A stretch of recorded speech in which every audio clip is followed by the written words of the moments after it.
నమస్తే ఫ్రెండ్స్, నేను మీ Shravani. Welcome back to Shravani's kitchen. ఈరోజు మన కిచెన్లో బియ్యపు పిండితో చేగోడీలను సింపుల్ వేలో పర్ఫెక్ట్గా చేసుకునే మెథడ్ని ఈ వీడియోలో మీతో షేర్ చేసుకోబోతున్నానండి. ఇలా చేసిన చేగోడీలు చాలా చాలా టేస్టీగా ఉంటాయి. అలా మనం టీవీ ముందు కూర్చున్నప్పుడు టైంపాస్గా వీటిని తినాలి కానీ బోర్ కొట్టకుండా అలా తింటూనే ఉండిపోతారు. మా ఇంట్లో వీటిని ప్రిపేర్ చేశానంటే ఎన్ని చేసి పెట్టినా తక్కువే. మీరు కూడా ఎక్స్ట్రా క్రిస్పీగా మంచి రుచిగా, అది కూడా మైదా పిండి వాడకుండా చేయాలంటే ఓసారి ఇలా బియ్య పిండి చేగోడీలను చేయండి. చాలా బాగా ఎంజాయ్ చేస్తారు. మరి ఆలస్యం చేయకుండా ఈ బియ్య పిండి చేగోడీలను ఎలా చేయాలో ఇప్పుడు చూద్దాం రండి. ముందుగా ఏదైనా కప్పు కొలతతో బియ్య పిండిని ఇలా కొలుచుకుంటూ ఒక ప్లేట్లోకి తీసుకోండి. ఇక్కడ నేను 2 కప్పుల బియ్య పిండిని వాడుతున్నానండి. అది గ్రామ్ వైజ్ చెప్పాలంటే 1/4 కిలో వరకు బియ్య పిండిని తీసుకున్నాను. అలాగే పిండి వచ్చేసి ఇక్కడ నేను పొడి పిండిని వాడుతున్నానండి. మనం పిండి కోసం బియ్యాన్ని కడిగి ఆరబెట్టి మిల్లులో పిండి కొట్టించుకుంటే సరిపోతుంది. లేదా మీరు షాప్లో అమ్మే బియ్య పిండితో అయినా చేసుకోవచ్చు. ఇందులోకి 1 లేదా 2 టేబుల్ స్పూన్ల శనగపిండిని తీసుకోండి. ఇలా కొంచెం శనగపిండి వేయడం వలన చేగోడీలు మంచి రుచిగా వస్తాయి. అలాగే మనం ఫ్రై చేసినప్పుడు చేగోడీలు పేలిపోకుండా ఈ శనగపిండి అనేది మనకు హెల్ప్ అవుతుంది. వీటిని పక్క నుంచి పెసరపప్పును తీసుకోండి. ఇక్కడ నేను ఒక అరగంట ముందుగానే 2 టేబుల్ స్పూన్ల పెసరపప్పుని బాగా కడిగి నానబెట్టానండి. చూడండి, ఇక్కడ చూపిస్తున్న ఈ టేబుల్ స్పూన్ కొలతతోనే ఒక 2 టేబుల్ స్పూన్ల వరకు తీసుకొని అరగంట సేపు నానబెట్టాను. మీరు కూడా ఇలా ఒక అరగంట ముందే పప్పుని నానబెట్టి తీసుకుంటే సరిపోతుంది.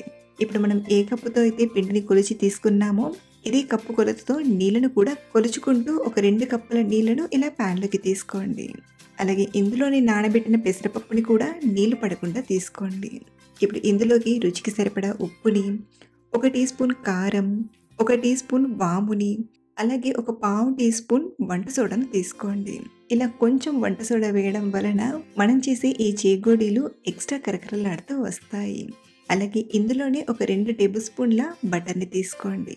లేదా మీరు వెన్నెనైనా లేదా నూనెనైనా వాడొచ్చు. సో ఇలా తీసుకున్న వీటిని ఒకసారి బాగా కలిపి నీళ్లు మరగడం స్టార్ట్ అయ్యేంత వరకు వేడి చేయండి.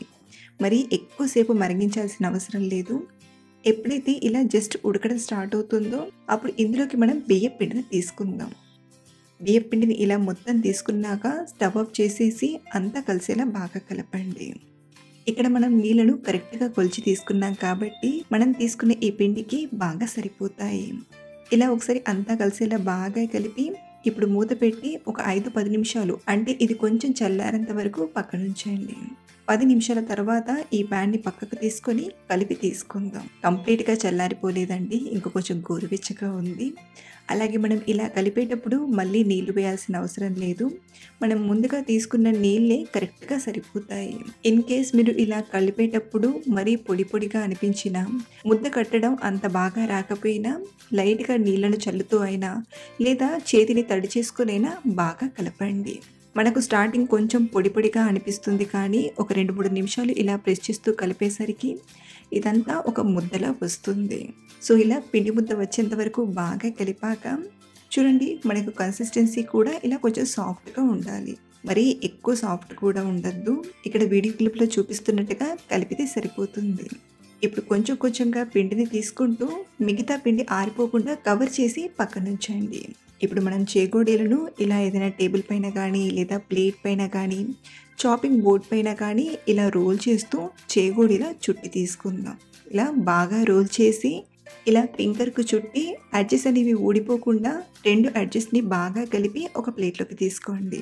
ఇలాగే సన్నగా లావుగా కాకుండా సమానంగా రోల్ చేసి ఇలా రౌండ్గా చుడుతూ ప్లేట్లోకి తీసుకోండి.